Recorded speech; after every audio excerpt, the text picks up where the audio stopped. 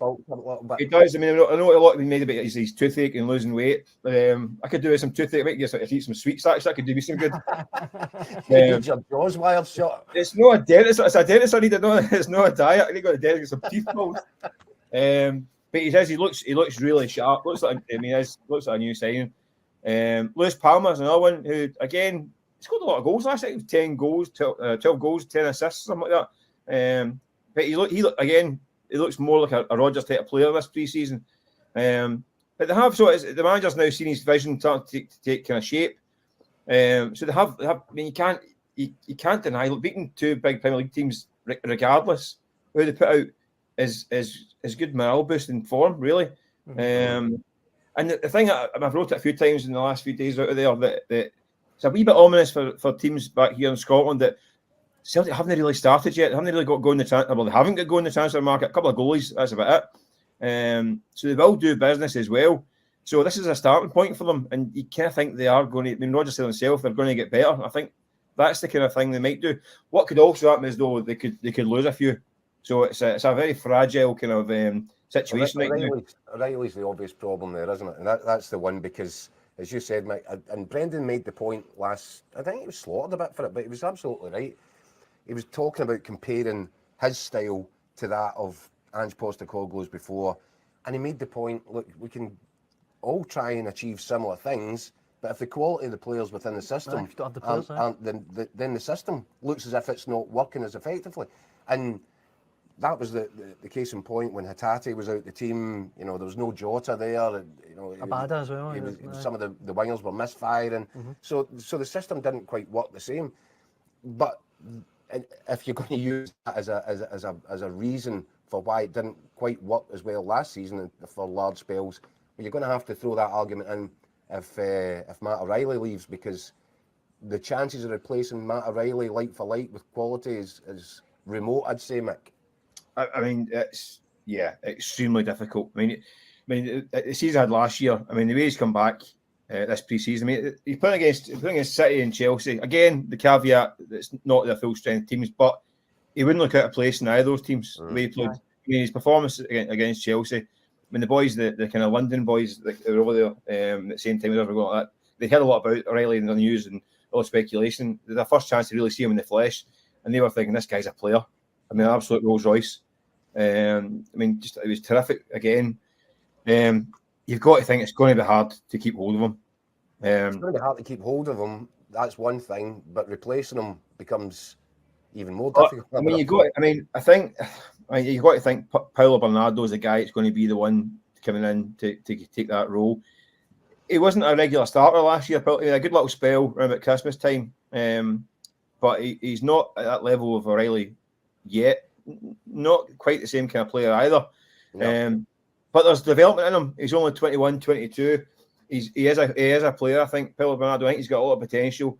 But you're taking a backward step because you're taking a guy in who's going to be building up towards that level. Where O'Reilly has had 2.5 years of Celtic.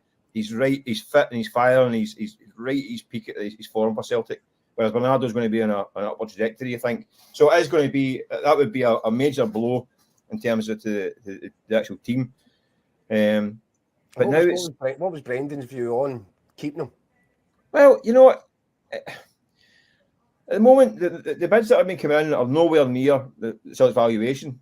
So unless it starts to get close, I think it's got to be business as usual for him. Yeah. The thing about Matt O'Reilly is, I mean, speaking to him a lot over the last couple of years, he's a really level-headed kid.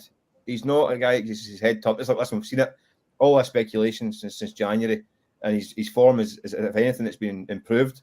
Yeah. It did go, Mick. There was a period around about that window, you know, with the speculation linking them to Atletico. That it did seem to turn his head a little bit. I don't think so. That as well. I think he did. I think his form did have a slight dip, but it was still at a high level. And the midfield was disrupted. Cal McGregor was injured during that period as well. So I think there's a natural kind of dip in form that you get over the course of a season. He's not the kind of guy. I mean, even last summer, there's talk last summer as well. A contrast I made was Rio Hatate last summer. I was talking to Rio Hatate and Brighton and a few other things. And he looked like a guy whose mind was out elsewhere at the start of last season. Whereas O'Reilly, I take the point, he wasn't quite at his usual level, but I don't think he was like Hatate, like he was well off it.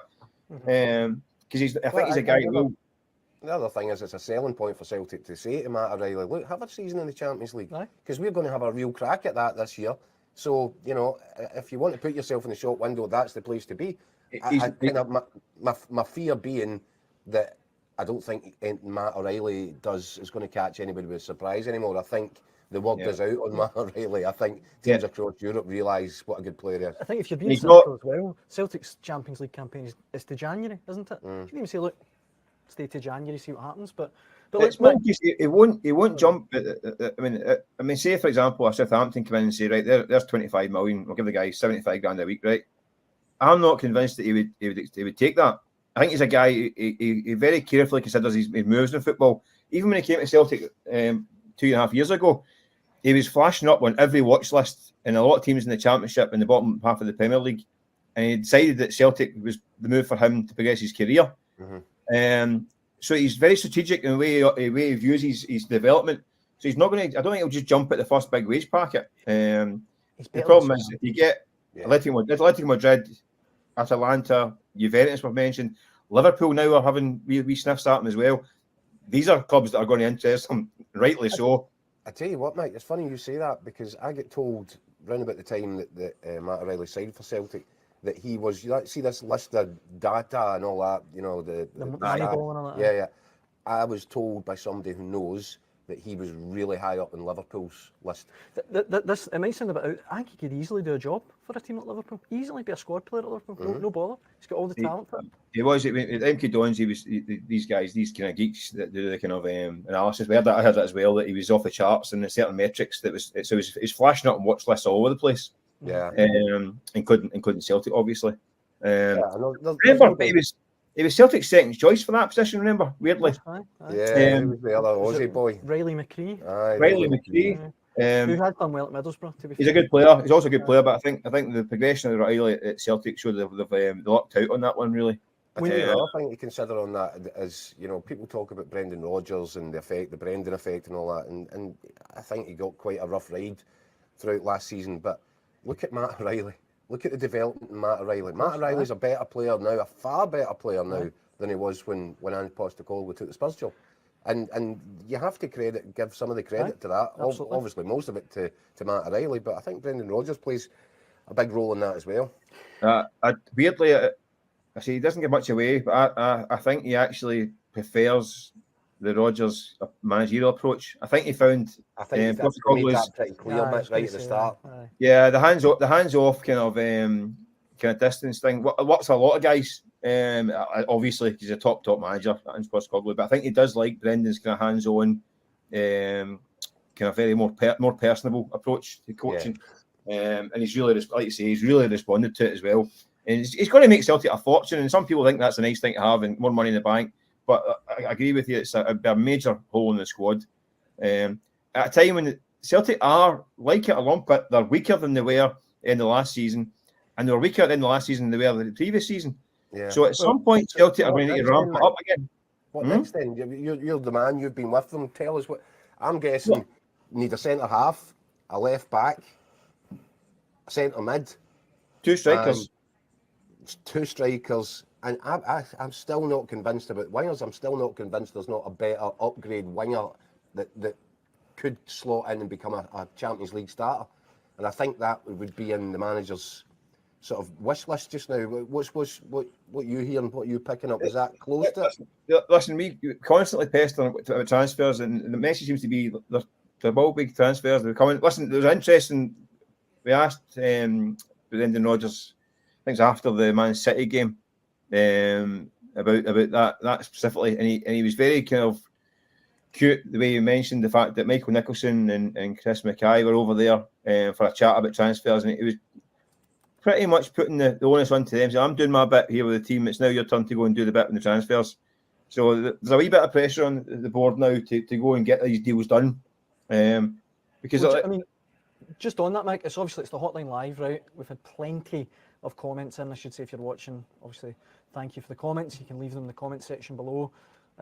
Paul on Facebook, if the money's right, the greedy board will take it and replace O'Reilly with a £3 million player, like they did with Tavernier. We're just a feeder club now with no ambition. Mark Roden, kind of come back to what you guys were just saying. We've only signed 2 new players, both goalies. We let our best players leave in addition. Our Champions League campaign will not go well. Need to step up new signings. My personal favourite, Luke from Cumbernauld, who says, Desmond and Lobby were happy just to brag on the golf course to their peers about money in the coffers, and Rod Stewart giving them a thumbs up in May. A bit doom and gloom, isn't it, really? Yeah, I mean, Man City and Chelsea. Yeah, they're flying and they've just won a League of Scottish Cup double. I don't know. I would say, I would warn, the one thing that could hurt Celtic is Celtic themselves. If complacency is allowed to set in, because they must be looking across the city at their rivals just now thinking, how hard do we really need to push? How hard do we really need to dig into our finances to secure another domestic title? I'm not sure that they'll be convincing themselves that a big, massive summer spend is required, because you can spend 100 million here. It's not going to make you competitive in the Champions League. You're not going to win the Champions League. No. So these are the things that you have to weigh up. But they also have to take into consideration the ambitions of the manager, and they have to be seen to be matching his ambitions. And surely as well, Celtic have got an elite manager, right? And they've got plenty of money. The Champions League has to be the focus. I mean, I'm not saying that they're going to coast to the league this year. That's not going to. I mean, I know there's people talk about the problems at Rangers, right? And it does look a bit of a mess over there just now. So you got to think they're heavy favourites to win the league, right? But Champions League has got to be the focus, because this is a crucial season. It's a new format. The coefficient is going off a cliff end of the year. So we're losing. The country's losing its place, automatic place next season. If we don't get enough coefficient points across the board this year, it could take 4 or 5 years to get back to that level again. So we're going into a cycle. We're going into a cycle of Europa League cycle, which is a good way to make points to get back in eventually. But you need to endure that, and the financial, I'm not saying damage, but the reduced finances that creates over the next 5 years. So they're at a crossroads. Do they invest some of this money now to try and safeguard their Champions League place because they see themselves as a Champions League club? They need to start acting like one. Yeah. Simple as that. Just as well, just on that, about the kind of complacency that could set in, surely the Celtic hierarchy have got to be more. Put it this way: see when 𝗛𝗁𝗃 came in, people were talking about need a miracle to win the league. Such a mess. All of a sudden, 2 or 3 really clever signings, pulled a few out of the bag. Now I know that looks kind of unlikely with Rangers at the moment, but you never know. You can't. I would say Celtic, they must be clever enough to know they can't rely on Rangers just being worse than them. Well, or I'd hope that anyway. If you were sitting in charge of the finances at Celtic Park right now, you'd be looking and you'd be going, I think we'll just put that to one side, because there's no way that a serious spend is required. The squad is there. If Celtic didn't sign another player, they still have a squad strong enough to win this title, and probably win it out the park. I'll make a prediction right now that I think Celtic will bust through the 100 points barrier this season. Wow. And that's before we've seen any, significant new arrivals, apart from 𝗛𝗁𝗃, who was a terrific piece of business. Already looks incredible. So yeah, there's a lot to weigh up, but they need to match the ambitions of the manager. They also need to satisfy their own support, because the Celtic fans won't sit in their hands quietly and accept the fact if another summer goes through and there's nothing exciting coming in through the door. Listen, the Celtic board know this. I mean, I think they had to apologise in January for the window, saying that they put a sort of statement saying they were sorry to fans for not delivering the players they needed. So they know it. I think they've also, the problem is the market they're shopping in. There's a market that these players are maybe desirable to other clubs as well. So that slows things down, and so it's they're not picking up scraps here and there. They're looking for clubs. So they're in a market that are a competitive market. You're shopping. I mean, looking at £5, £6, £7 million players, that's the market that Celtic are in, and it's a market that's maybe quite crowded in terms of the mid-ranking European teams. So there is a bit of competition they're up against for these players, and these guys aren't going to jump straight away. They're going to wait and see the hedge their bets and see where they get the most money. So I get it's not going to be a quick process. The word is that it's going to happen. I still think Celtic will go out and spend 15, 16, maybe up to £20 million this summer, because they do tend to do that most summers. So I would expect we get a problem, Mick, if that's financed by accepting 25 for Matt O'Reilly, because there's still £5 million up. That happened last year, because Jota's 25 million was covered. I think Brendan spent about 21. Yeah. So the net spend was less, and it's happened year on year. The year before, I mean, Edward and Ayer went in Ange Postecoglou's first season for the guts of £30 million. Net spend again much less. So they do balance the book, Celtic, with these big sales, but they do tend to outlay that money as well. But at the moment they've got a big pile of cash in the bank, so they can speculate without the need to sell anyone. But they know they're sitting in that asset, so they're in a position.